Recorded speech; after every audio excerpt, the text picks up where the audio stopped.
అయితే ఈ ఈ లోతైన విషయాలు అందరికి తెలీదు. మేము కూడా నేర్చుకుంటాం, మాకు కూడా కావాలి కదా! మేమందరం సమానమే మానవులందరూ. ఏం సమానం కాదు మానవులు. ఎప్పుడు సమానం కాదు. తేడాలుంటాయి బుద్ధిలో, మనసులో. అవునా? వాళ్ళ సంస్కారాల్లో తేడాలుంటాయి. సమానం ఎట్లా అవుతారండి? సమానం ఎప్పుడూ గారు. సమానం అనుకుంటే మాత్రం వెర్రితనం. అమ్మో! మరి ఇటు మాట్లాడతారే ఉన్నమాట అదే. మరి ఏం సమానంగా ఉంది? ఒక్క భగవంతుడు అందరిలో సమానం. సమోహం సర్వభూతేషు. చెప్పలా? భగవంతుడు ఒక్కడే సమానం. మిగతా ఏం సమానం కాదు. అలా సమానం అనుకుంటే అందరూ తప్పుదారిలో పడిపోతున్నారు ఇప్పుడు. అప్పుడు ఏంటి తల్లి తండ్రి బిడ్డ సమానమేనా? చెప్పండి. తల్లి తల్లే, తండ్రి తండ్రి, పిల్లవాడు పిల్లవాడే. గురువు శిష్యుడు సమానమేనా? కాదు కదా. దానికి తగ్గ తేడాలు, అంతస్తులు, ఈ భేదాలు ఉండాలి. ఆ భేదాలను పాటించాలి. వ్యవహారాలు ఇలాగే ఉండాలి తప్ప ఇక్కడ సమానత్వం పనికిరాదు. కాబట్టి ఆ రోజుల్లో అన్ని స్ట్రిక్ట్ రూల్స్లో విద్య నేర్పించబడేది. కాబట్టి సద్వినియోగం అయ్యేది. ఎవడో ఒకటి దుర్వినియోగం చేస్తే దాన్ని వెంటనే ఖండించేవాడు. అందుకు వేద విద్యలో ఏమున్నాయి? అధర్వణంలో ముఖ్యంగా ఈ ప్రాపంచిక జీవనానికి అవసరమైన సాంకేతిక విద్య, పరిజ్ఞానం, ప్రయోగాలు అన్నీ వీటిల్లో శాంతికి సంబంధించినవి, పురోభివృద్ధికి సంబంధించినవి ఉంటాయి. కొన్ని డిస్ట్రక్షన్ అంటే విధ్వంసకరమైన ప్రయోగాలు కూడా ఉన్నాయి. ఉన్నాయి. కొన్ని అస్త్రాలు వేసారనుకోండి, అవి దహించేస్తుంది. కొన్ని అస్త్రాలు వేస్తే ఏం చేస్తుంది? వాటికి పవర్ ఉంది. వారుణాస్త్రం, ఆగ్నేయాస్త్రం, వీటికి ఎంత పవర్ ఉంటుంది? ఒక్కో దానికి దహిస్తుంది. ఆగ్నేయాస్త్రం, వారుణాస్త్రం వేస్తే మొత్తం ముంచేస్తుంది నీళ్ళతో, వర్షం వచ్చినట్టు. అస్త్రాలకు అంత ప్రయోగాలు. అవునా? ఇవన్నీ ఎంతో కష్టపడి ఉపాసన చేసి వాళ్ళకే వచ్చేవి. ఒకవేళ వీడు నేర్చుకున్న ప్రయోగంలో గనక ఏం చేస్తా, వీడి బుద్ధి వంకర పోతే అవన్నీ ఏమవుతున్నాయి? నాశనానికే దారితీస్తాయి. అట్లాంటి సందర్భాలలో వెంటనే ఎవరో ఒక మహాత్ముడు వచ్చి దాన్ని చక్కబెడతారు. అది జరిగాయి ఎప్పుడు కదా. సో కాబట్టి మనోమయం ఎప్పుడూ కూడా దేన్ని అనుసరించి పోవాలి? వేద శాస్త్రములని ప్రమాణంగా తీసుకోవాలి. కాబట్టి ఉత్తరపక్షం దక్షిణపక్షం అంటే ఏంటి ఇక్కడ అర్థం? ప్రపంచంలో బ్రతకాలంటే కూడా ఇదే. ఏది? వేదాల్లో ఉన్నటువంటి జ్ఞానం ఉండేది అప్పట్లో. అలాగే దీన్ని ధరించి వెళ్ళాలంటే కూడా ఇదే ప్రమాణం వేదాలు. ఇది అర్థం. ఆధారం కూడా ఇదే. ఇక మాతాజీ దీంట్లో అంతరార్థాలు కొన్ని చెప్పారు. ఏమిటది? యజస్సు, రుక్కు, సామ, అధర్వ అనే విషయాల్లో అంటే మనోమయానికి సంబంధించి కొంత ఇంకొంచెం మనకి ప్యాలెటబుల్గా ఆమోదయోగ్యంగా ఉండే కొన్ని అర్థాలు. అందులో రుక్ అంటే అర్చని, అంటే ఆరాధించడం అని అర్థం. ప్రపంచ విషయాల్లో మనస్సును మనం దృష్టిలో పెట్టుకున్నప్పుడు, మనస్సు ఎవరి మనస్సు అయినా సరే ఏ విషయం అయితే తనకి చాలా ఇష్టం అంటారు కదా, ఇష్టపడటం అంటారు. తనకి ఇష్టమైంది అనుకోండి, ఇష్టమైన దానికి ఏం చేస్తాడు మైండ్? దానికి సమర్పణ చేసుకుంటాడు. నేను ఏమనుకో చిన్న డైలాగ్, లౌకికమైన డైలాగ్, నా మనసు నీకు ఇచ్చేసానంటాడు. అంతేనా? మనసులో ఎట్టా ఇస్తారు? లోపల ఉంటుంది కదా, ఎట్టా ఇస్తారు అంటే నా మనసులో నువ్వంటే చాలా ఇష్టం కాబట్టి నేను నీకు సమర్పించుకుంటున్నా. అంతేగా. ఏదైతే ఇష్టం అవుతుందో మనిషి ఏమవుతున్నాడు? దానివైపు పూర్తిగా ఇచ్చేస్తాడు. అది తనకి ఇష్టం లేదనుకోండి, అంతే, మొహం కూడా చూడు కదా. కాబట్టి తనకిష్టమైన వస్తువును మనిషి ఏం చేస్తాడు? ఇప్పుడు ఏం చేస్తాడు? ఆరాధిస్తాడు. ఎట్లా? హీరో వర్షిప్ అనేది మానవుడికి కొత్త కాదు. ఇప్పుడు కూడా లేదు. ఫ్యాన్స్ ఫ్యాన్స్ ఏం ఫ్యాన్లు?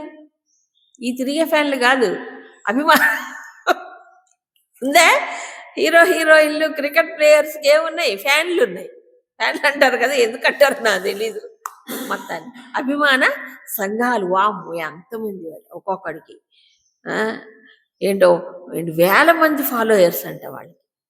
అట్లాంటి వాళ్ళు వీళ్ళందరూ ఎవరు మరి? ఇప్పుడు వాళ్ళని పడి చచ్చేవాళ్లే, అవునా కాదా?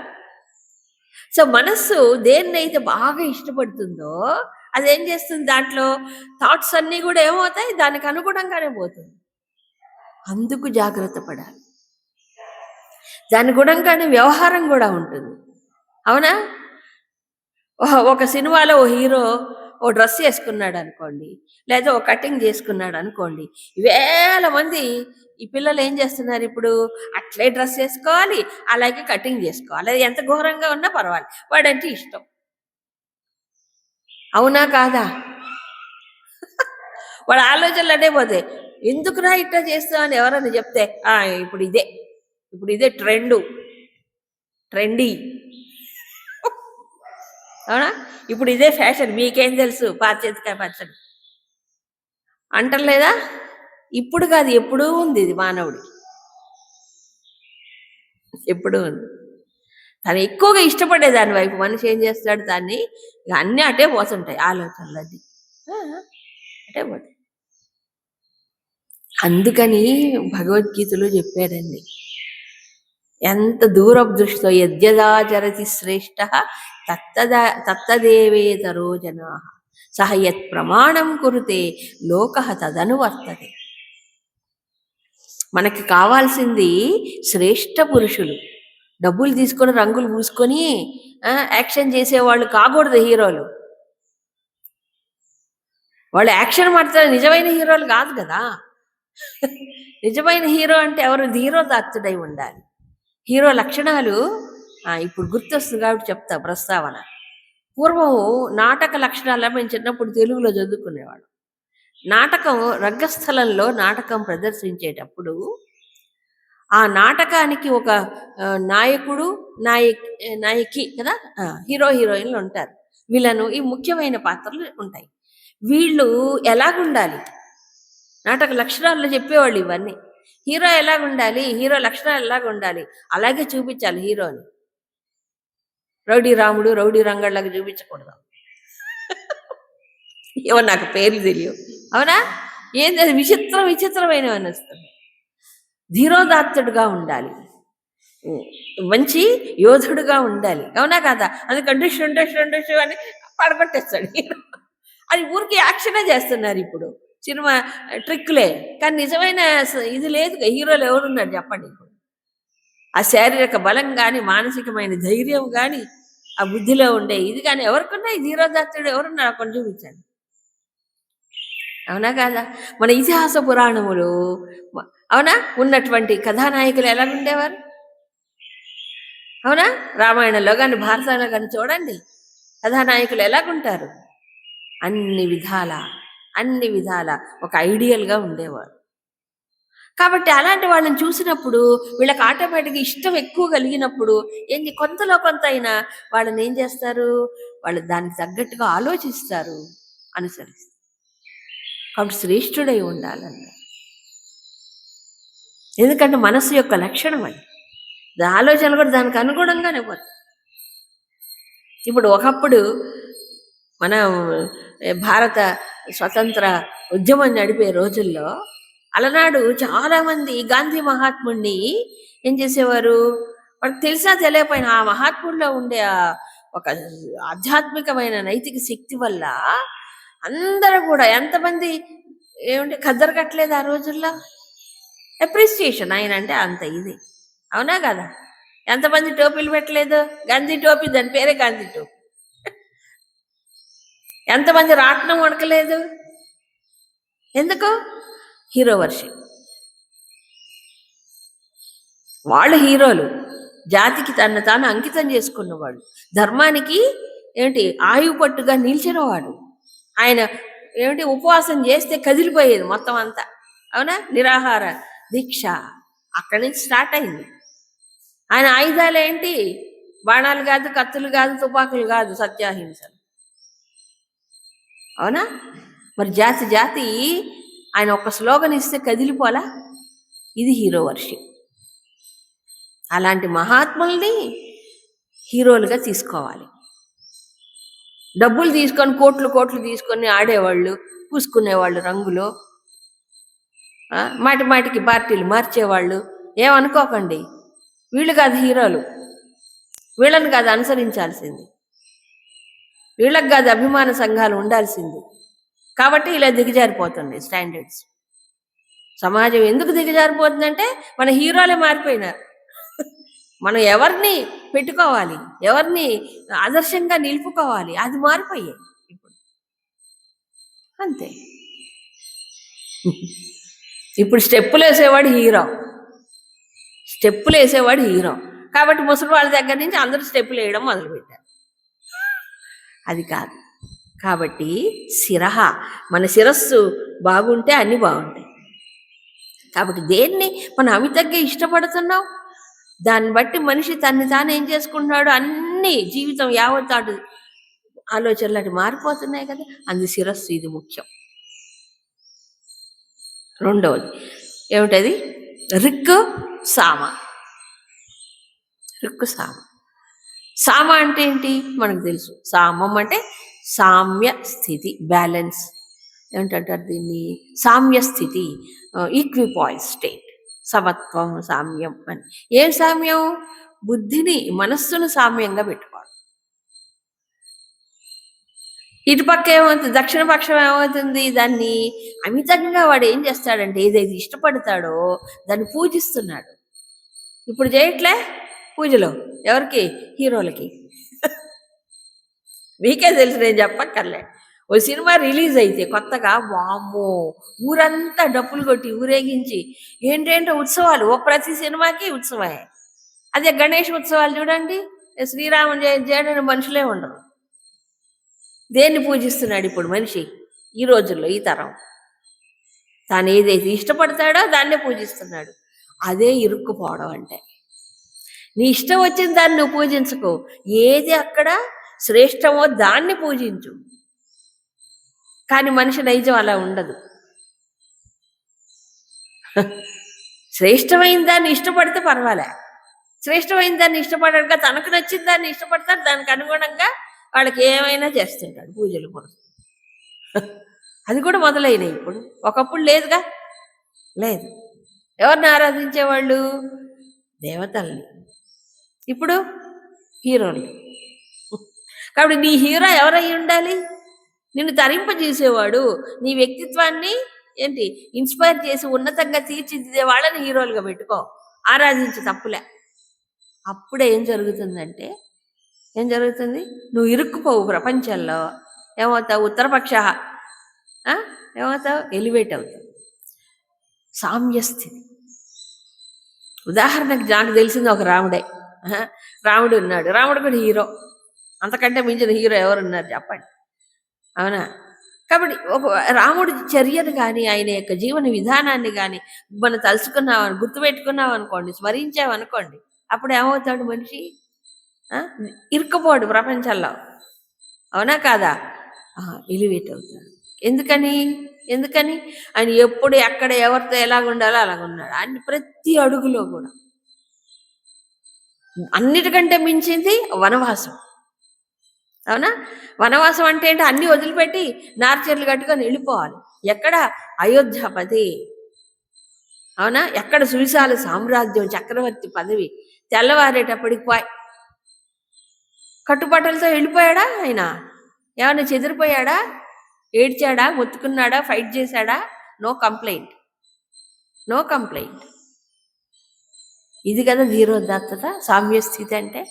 ఎంత ఆపద వచ్చినా, ఎంత నష్టం వచ్చినా, ఎంత కష్టం వచ్చినా ఆయన ముఖములో కొంచెత్తు కూడా వివరణము, మనసు ఇది మారలేదు. ముఖములో కవళికలు పూర్ణ చంద్రులాగానే ఉన్నాడు.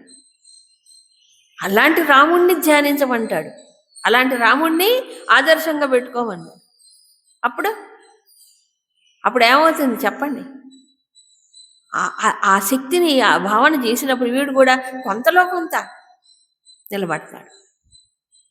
ఇప్పుడు రాముడు హీరో కాదు, రాముడు వేషాలు వేసుకున్న వాళ్ళు హీరో. రాముడు వేషాలు వేసుకున్న వాళ్ళు హీరోలు ఇప్పుడు మనుషులకి. అసలైన రాముడు హీరో కాదు వీళ్ళకి. అవునా? వేషధారులు హీరో కాకూడదు. అందుకు చెప్పారు ఇక్కడ సామ్య స్థితి ఎప్పుడు వస్తుంది? అలాంటి మహనీయుల్ని, మహాత్ముల్ని, మహాపురుషుల్ని ఎక్కడ పెట్టుకోవాలి? మనసులో పెట్టుకోవాలి. ఎప్పుడూ పెట్టుకోవాలి. మన ముందు ఉండాలి వాడు. మనకి జీవితంలో ఒడిదొడుకులు వచ్చినప్పుడు గుర్తు రావాలి. లేకపోతే ఏం ప్రయోజనం? చదువుకొని ఏం ప్రయోజనం? విని ఏం ప్రయోజనం? మనకు గుర్తు రాకపోతే. అవునా? చిన్న చిన్న వాటికి ఇదైపోతారు, బెంబేలు పడిపోతారు. ఒక్కసారి ఆ సీతమ్మని అంతకంటే కష్టం ఎవరికైనా వస్తుందా? వీళ్ళు కదా ఆరాధనీయులో. అంత కష్టం వచ్చిన రాముని ఒక మాట అనలేదు ఆ తల్లి, అనలేదు. పైగా ఆయన యొక్క ఆదర్శాన్ని అర్థం చేసుకొని సమర్థించింది. అది కదా స్త్రీ అంటే, జాతిని నిలబెట్టే రత్నం. చూడండి, అప్పుడు సీతమ్మని తలుచుకుంటే ఒక్కసారి చల్లారిపోదు. ఆవేశాలు అన్ని చల్లారిపోవు, అలజడులు కదా. సామ్యస్థితి ఎప్పుడు ఎవరిని పెట్టుకోవాలి? ఈ వేదము సూచించిన, అందుకే వేదవేద్యే పరే పుంసి జాతే దశరథాత్మజే అన్నారు. వేదవేద్యుడైన వాడే రాముడిగా పుట్టాడు. కాబట్టి భౌతిక జీవనంలోనూ అటు ఆధ్యాత్మికంగాను రాముడే ఆదర్శం అన్నాడు. అందుకే భారత జాతికి ఎవరు ఆదర్శం? నాకు ఆవేశం రావట్లేదు, ఇన్స్పిరేషన్ వస్తుంది అంతే, ఇంకేం. అంతేనా కాదా? అది మర్చిపోయినాము మనం ఇప్పుడు. కాబట్టి సామ్య స్థితి రావాలంటే అలాంటి మహనీయులు తలుచుకోవాలి, మహాత్ములు తలుచుకోవాలి, తలుచుకొని నిలబెట్టుకోవాలి, ప్రయత్నం చేయాలి. కథ కోసం కాదు, కథను విని తలుచుకొని మనం జ్ఞాపకం చేసుకుంటూ నిత్యము. అందుకే స్వాధ్యాయ ప్రవచనం రోజు, వారం రోజులు ఏం చేయకపోతే వాడి మనసు పాడైపోతుంది. అంతేనా కాదా? అది అందుకు చెప్పారు. సో సామ్యస్థితి రావాలంటే ఏం చేయాలి? ఉత్తరపక్షం తిరగాలంటే ఇలాంటి మహనీయుల్ని ఏం చేయాలి? అప్పుడు తలుచుకోవాలి. అప్పుడు మనసు ఎప్పటికప్పుడు ఒకవేళ కాస్త ఊగినా మళ్ళీ సర్దుకుంటుంది ఆ తలుచుకుంటే. కాబట్టి ఎవరికి వాళ్ళకి ఒక ఐడియల్, ఒక ఆదర్శం, దాన్ని ఎప్పుడూ ముందుంచుకోవాలి, గుర్తు చేయి, ఎక్కడ? మనసులోనే.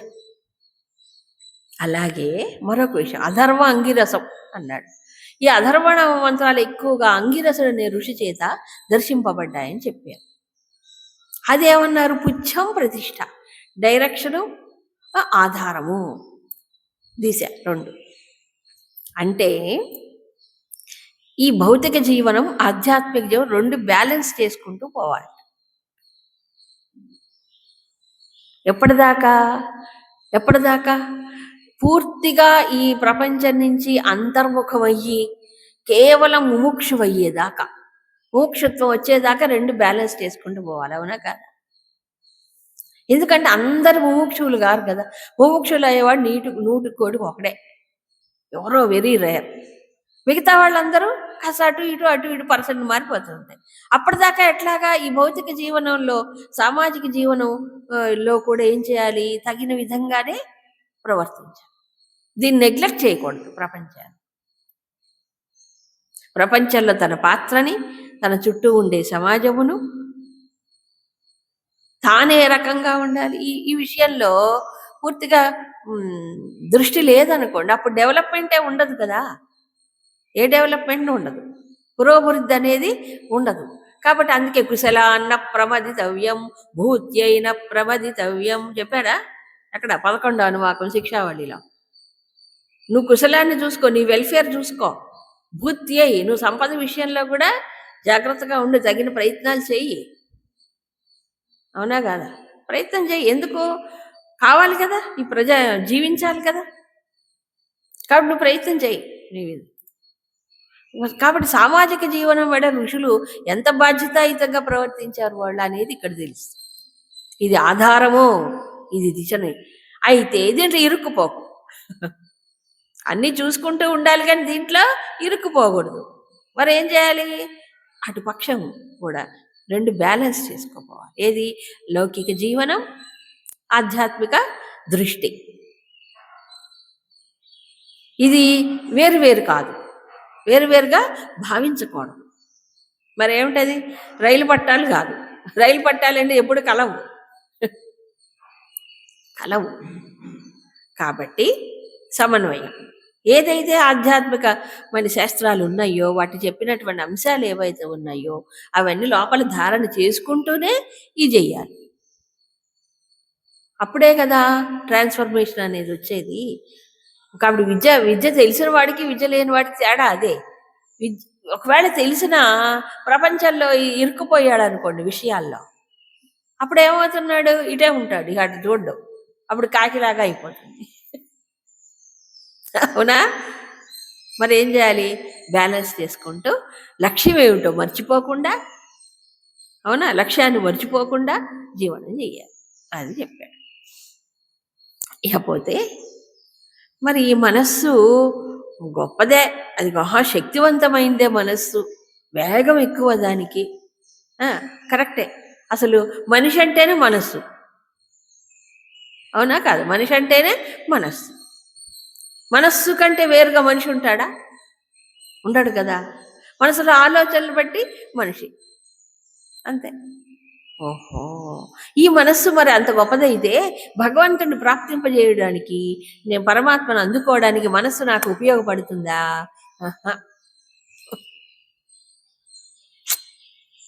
కాదు, కాదు. ఎందుకు చెప్తాను చూడండి. అక్కడ ఫెయిల్ అయ్యి పరమాత్మను అందుకోవడానికి ఇది పనికిరాదు.